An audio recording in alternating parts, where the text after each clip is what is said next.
Well, time for everybody's favourite time of the week, the North Melbourne deathride chart. And West Coast, what on earth were you doing on the weekend?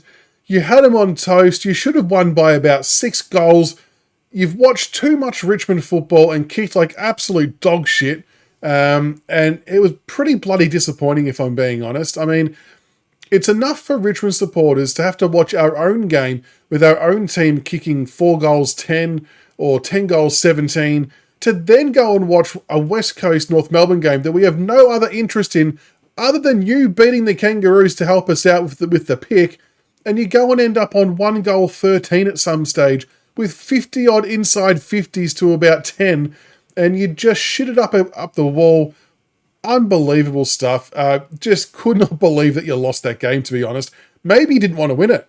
Maybe by the end of it you thought, you know what, we actually want the number 1 and 2 pick if Oscar Allen leaves. And maybe you just tanked it. I don't know, because there's no other way to explain that. But, I mean, I sit here right now pretty comfortable with where Richmond are at, 13 games into our redevelopment, our resurgence, our whatever you want to call it, because you guys in the Kangaroos have been doing it for a few years now, and that was still what was dished up.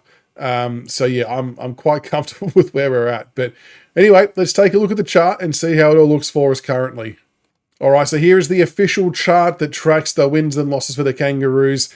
They have increased their win count, which does put them up to 16th. So they have overtaken us on the ladder, which now gives us pick 3. So instead of having pick 3 and 2, we've now got pick 2 and 3. Work that one out. But yeah, not the ideal outcome. West Coast, you've let us down. I mean, to be fair, we let ourselves down 2 weeks prior. We should have beaten them as well. But yeah, very disheartening that the Eagles couldn't hold on. The only positive to us losing to Sydney is it gave Sydney a bit more separation from North Melbourne. And the D's blew a grand opportunity to knock off Collingwood today, which would have given them some separation as well. But look, the teams just above them are starting to get on a bit of a roll, starting to show some form. And it's going to make it a bit more difficult for North Melbourne to get out of that bottom 4 area, which is very handy for us. So, yeah, pick 3 at the moment.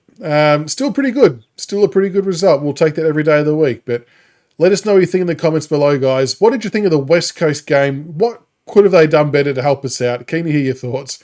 And, yeah, until next one, go Tigers.